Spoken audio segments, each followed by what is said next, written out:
Welcome to another, and I will say this time, thrilling edition to What Does Danné Say?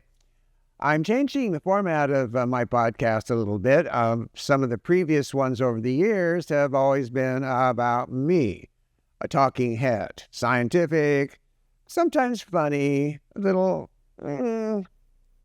how shall I say it, controversial, but all about me. And it isn't all about me anymore. It's about so many people around the world that I've had the great pleasure and honor to have met over the years that are celebrities in all fields of the arts. And we're not talking just about skin revision. We're talking about plastic surgery. We're talking about famous artists that give people an illusion to get by with in their daily life when they're undergoing things. It's about health specialists, endocrinologists, hormone specialists.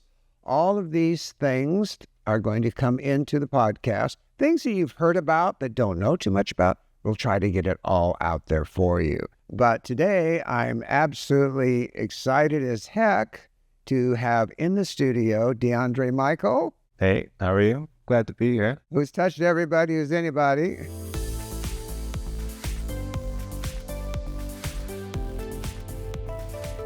I've often thought in my long-term friendship with him, we are friends and colleagues, that he doesn't blow his own horn. I don't even know how he managed to get where he's at.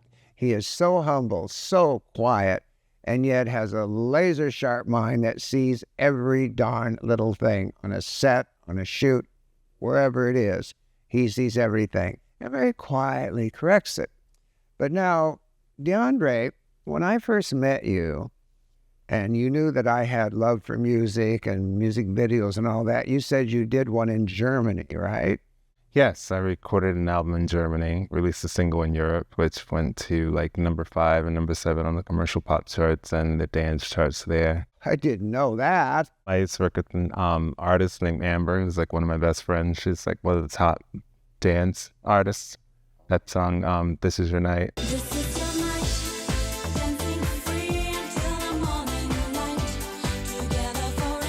We became really good friends, and her producer was actually her mother's boyfriend, and so she had him listen to my music, my demos and stuff like that, and he was like, oh, you should come to Germany someday and record with me. So I eventually made it there. We recorded like 14 songs, and so, yeah, that's great. But and I saw the clips. We'll show clips right now.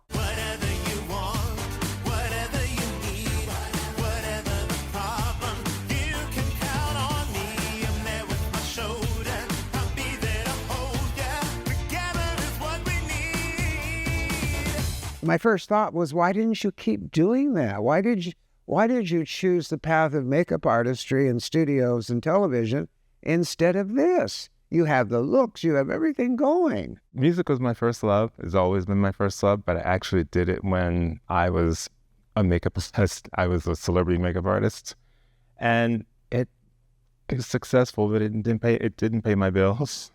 All right. I had management that was horrible, and they kind of made me fall out of love with it because I didn't know you had to be like artist, self-manager, and well, you wanted control, and they wouldn't give it to you. No, it's not that. You just wanted I just want to be an artist and take care of the creative, but you have to be part of the business. Well, okay, I understand that, and I shouldn't even be saying anything because I have done the same damn thing. As you know, I play piano. Yeah. And I used to pretend I was in fact, I was the teenage Liberace on the Liberace Roadshow tour way, way back in the 60s. That's another story. And I was going to be another Van Cliburn, and I was being the concert stage. I could see it in my mind's eye. But instead, I chose a path of science, which in its own way, as you know, DMK is a very creative company. So it does encompass a lot of those artistic things. But I understand why you would do that. It's just all about timing and what is security and what is not security. Good thing is that I'll be releasing a new single next year. You will? Yes. Like my friend who had the label that helped me release the first one talked me back into it. You know, wonders never say. Well, okay, let's say that takes off. Huge. I know for sure that we will lose you. Just passionate about everything. I don't know. I try to do it all, but my mother said, you're going to be a jack of all trades, you have to be a master of all, because most people are jack of all trades and a master of none. That's true, and that's the old adage. Yes. So I try to master everything I do, and when I'm doing it, I focus on it, and then it has to be... I think that's why we're good friends. We're both Pisces. Right. We both have similar inclinations. We're a day apart. Very detail-oriented on everything. Right. See a big picture. Yeah, I think people gravitate towards each other. And you get lost in it. That's the thing. When you get into it, you really dive into it. Now, another thing we have in common is that you visited the White House twice. Yes. During the Obama administration. You were at both inaugural balls. And I don't know why we did not meet then, because I was at the second one.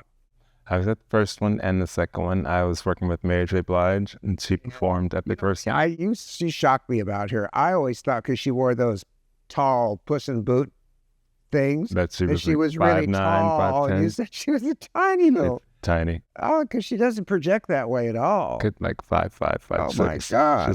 She's a long torso, which makes her look taller. That's true too.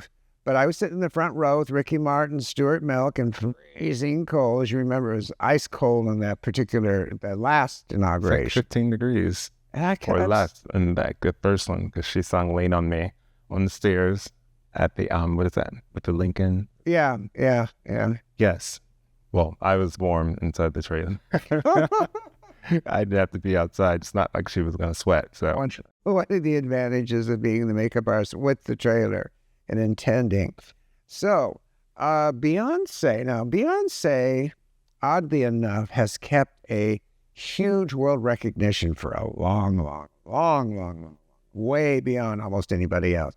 Two names, her and Taylor Swift, are the power names.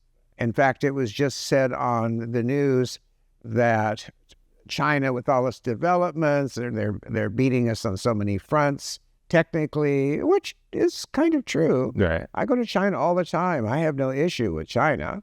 Of course, I'm not in politics, but why we still will be ahead. And I've always said this myself. We have Hollywood. Mm-hmm. They don't have Hollywood. They can make movies and all that, but it still isn't Hollywood. Right. And they don't have Beyonce and Taylor Swift. That's true.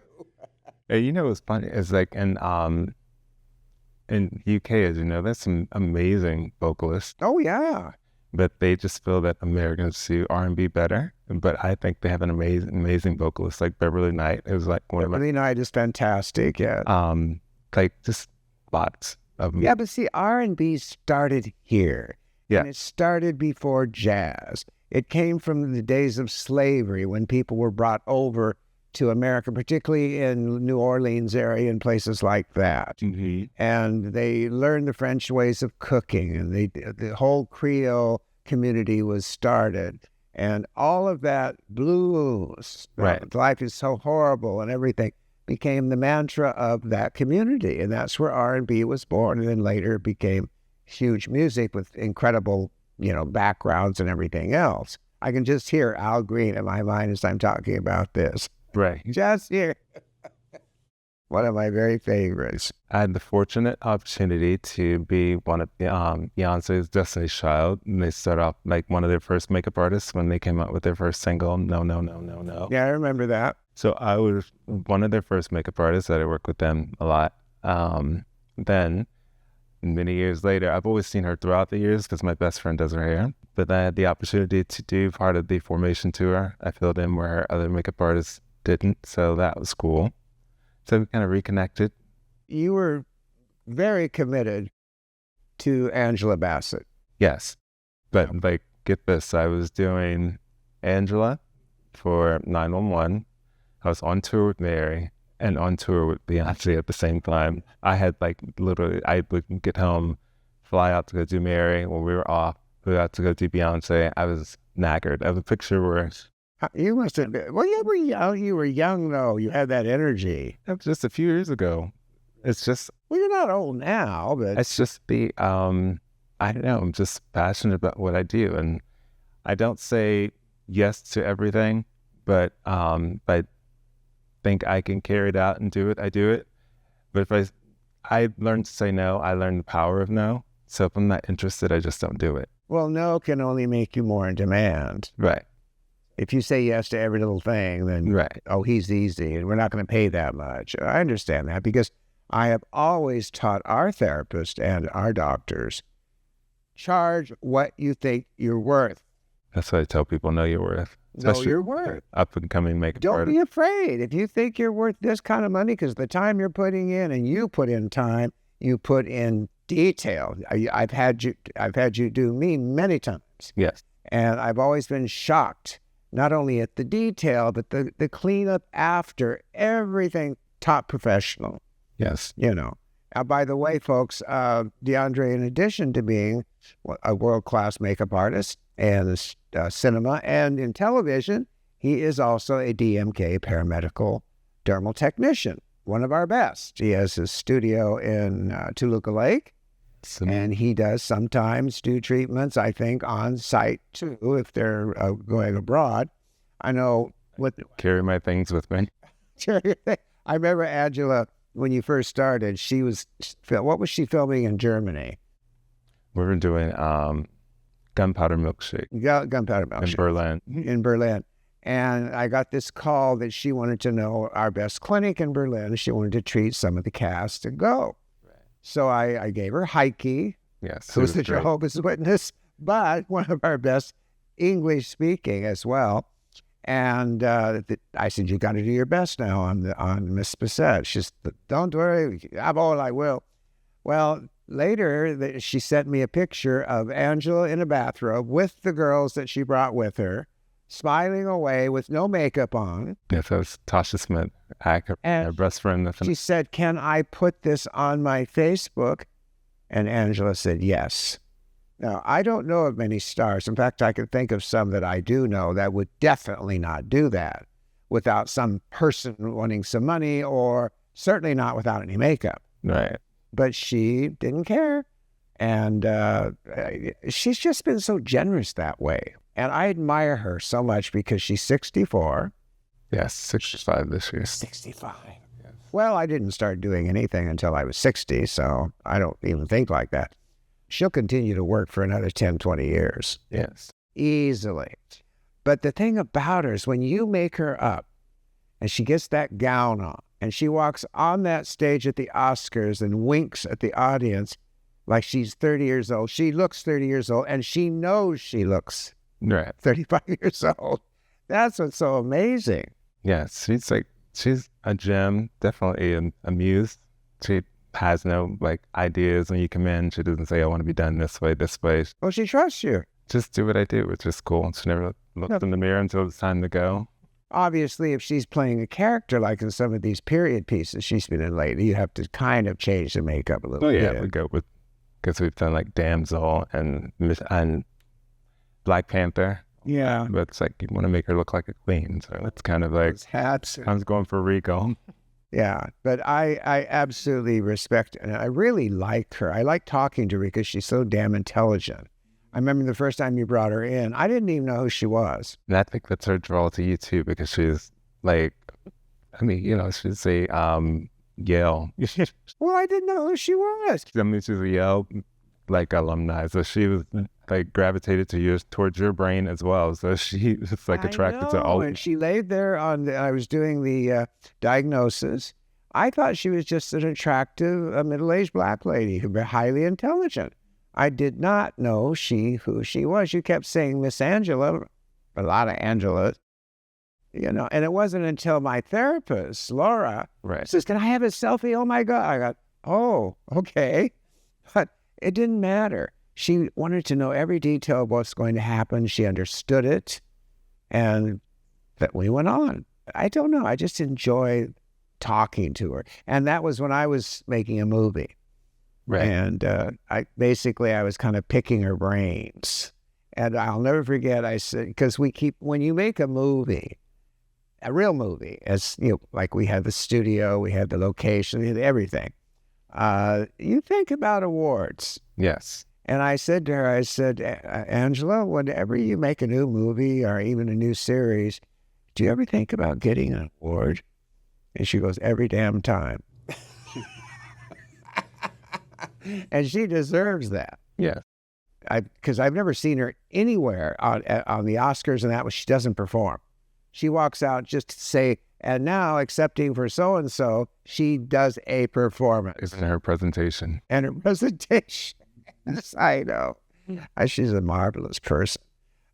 This really blew me away when I found out that you actually did President Jimmy Carter. Yeah. How the heck did you get to do? How did you get to him? I started to make up at Atlanta, and I started at CNN, which actually I think that was where I developed my speed, because I used to do one newscaster, pretty lady. She would always come in late, and she's like, just start with eyes first. She's like, everything else come together after that. I guess. You do start with eyes first. And that's just become a habit. Most people think when I start with eyes, I don't do foundation. No, he does. He starts with the eyes first and foundation later. You won't believe it, but somehow it all works out. Right. So, and that tenure there at CNN, I'd done President Carter, Ashley Judd, Magic Johnson, all like the guest stars that came in, which was cool. I do have an alternate persona that's gotten quite famous in the charity game and that. It's not drag. I don't think of it as drag. I have no desire to be a drag queen. Nothing wrong with drag queens. That's just not my vocation. I know quite a few wonderful, brilliant drag queens, and I have no desire to be a woman whatsoever. But I do portray a character very well called Liz Laurent. Yeah. Kind of a Sophia Loren-y type of character. Actually a member of the imperial court system out of New York City, and of course every state in the union. And like you, everything has to be just right, or don't do it at all. Yes. So I spent a lot of money on designer gowns, actually having a designer from Ukraine called Fedor, and the best wigs, Beyonce's wig maker. I still have that wig to this day, as my favorite one. Jewelry, everything. 4 closets upstairs. And you wanted to put me in your beauty book. Yeah. As kind of a tongue-in-cheek kind of thing, having all these beautiful stars in your beauty book, and then here's this whoop. Right. You have to show that fiction. And you'd never done me before. Right. And so I sat there, and it didn't feel like you were doing anything. It's like, and then you were focusing on, like you said, the eyes. Right. I thought, well, this is going to look weird. And as you can see by the clip here, when I walked in and looked in the bathroom mirror, I almost passed out. I said, oh my gosh, I look real. I look totally real. It was amazing. You have to go for real. Huh? You have to go for real. I know, but it wasn't the usual bat wing eyelashes, and the racing striped cheeks, blush, and lips. The cartoony, which is popular, the kind of a clown look. I think that I started doing makeup, which was 1996. What's funny is I moved to Atlanta. I was working at the Wild Pair shoe store. I was managing that store when I moved there, and I worked down the hall from Glamour Shots. I quit my salary job to go work at a commission job, which was Glamour Shots, because I was fascinated by makeup. Then how old were you? Cool. Must have been just 84. Just a kid. Yeah, way. Another simile to me. I did exactly those same kind of things. I have to go for the creative stuff. My family, I originally wanted to be a fashion designer. Got accepted to 6 top design schools, and had part of the family that's not a real career, et cetera, et cetera. So they always say they said, that. you said you wanted to be a doctor. I'm like, I was 7. So I actually went to school for psychology. Oh, I did that for 2 years, and I got my associate's degree, and I was like, okay, I'm done. I'm going to do all my stuff. Comes in handy when you're working with crazy celebrities. Although I was very interested in psychology, I never knew how it would even apply to me. And then when I became a celebrity makeup artist, I'm like, oh, this is where it comes in. Because I always had clients like, how are you so patient? I'm like, I don't know. I care, but I don't care. You have to care, but not care. Because you take it all in, and I have to go home and bring it all out. Because you're dealing with so many personalities. And egos. So many egos. And fears. Right. So it's kind of the things you take in, you're like a therapist almost. I will say that you do have an extraordinarily calming effect. I've watched you with other people, You know, you've done Julie Newmar for that incredible photo shoot, which is still on YouTube, under Liz Loren, Lizloren, Bosom Buddies podcast with Julie Newmar. It's very interesting. I want you to watch it and see his work and her, because she's incredible at 91. Like all of us, we were mesmerized by Lee Strasberg. And if you worked at the studio, I mean, you were on, it was a scary place. I did both of you that day. Yeah, you did both of us that day. And she's a very strong woman. She's 91 now and sharp as a tack, but very much determined about what she wants. And still does her own makeup really well. She does her own makeup pretty good. I have to force her. I want to do another interview just with her because her book is finished. It's already getting mentions on streaming networks. Just chapters are out there now, and even clips of that interview. Right. The one thing about any kind of video for any kind of celebrity, it's forever in the ether. And when they're putting together other things, they pull that in. Yes, I remember doing her makeup, and I did the waterline on the upper eyelid. She's like, oh, I forgot all about that. She's like, amazing. I guess I didn't know they did it back then, but she's like, oh, yes. Well, no, So she loved it. No, she likes your work and everything, but she still likes to say, I can do my own. Right. Yeah. As she does her own well. Yeah, but for professional, there's nothing like a professional, period. No, like when going back to it, you said it looks natural. I guess when I started doing makeup, I got so fascinated by the fact that I could make skin look like skin in a photograph. That became my obsession with that's why my palette, making it look like skin. And I remember doing beauty work for different magazines, like the Teen Vogue magazine said, your base work is amazing. I'm like, that was my main focus, to like make sure like my foundation was spot on. It's like I hate a light face, a dark neck, or a dark neck and a light face. That's when I formulated DMKC, the foundations of skin, I called it. It was and still is the world's only all medical silicone foundation with no oils. And I did it strictly for doctors. My view on this was, well, they would ask me, why don't you come up with something that could camouflage certain things while we're working on this patient, where we're getting rid of their rosacea or their hyperpigmentation or plastic surgery, et cetera, et cetera. And all they had was Dermablend, which is grease, you know. So finally I broke down because a series of events led me to this discovery.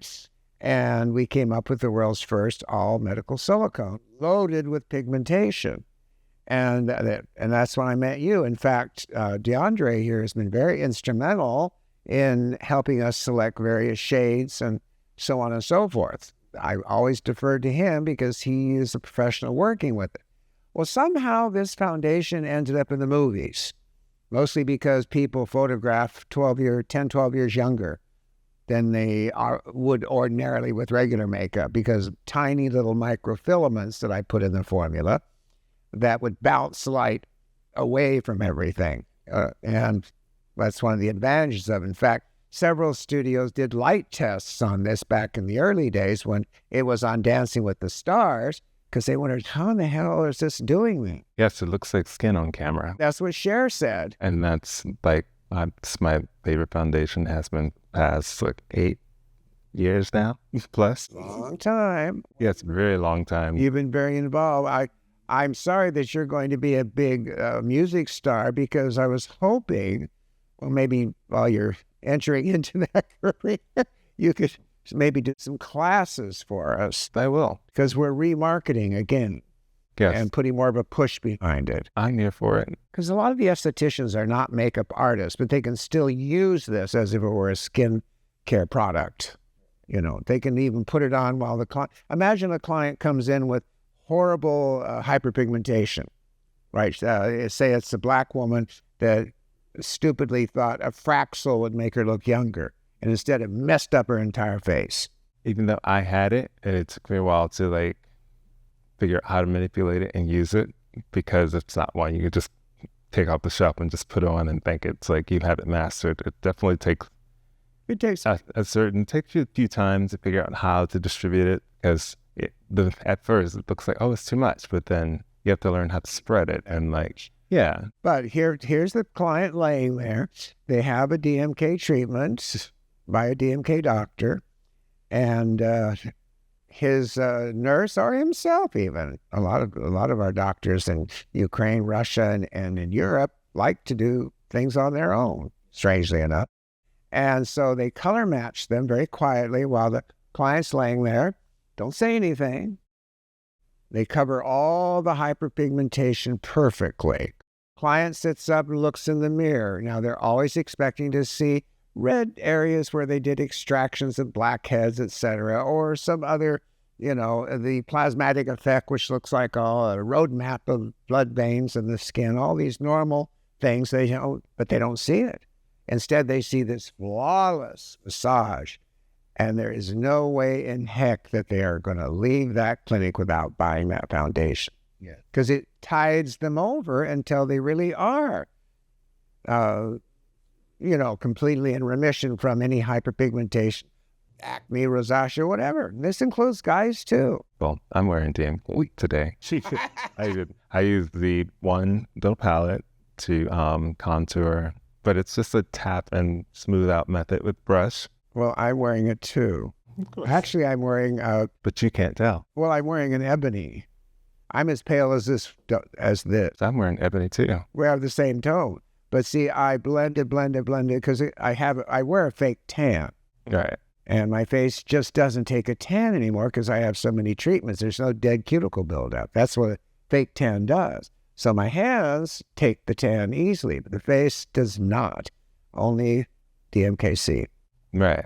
So only difficult part, like now, you realize so many people go and get chemical pills that they take away their natural skin tone. Because that, and it's kind of, it's like you match into the neck, but you have to match to the neck. I cannot believe and I've been in this industry for 58 years.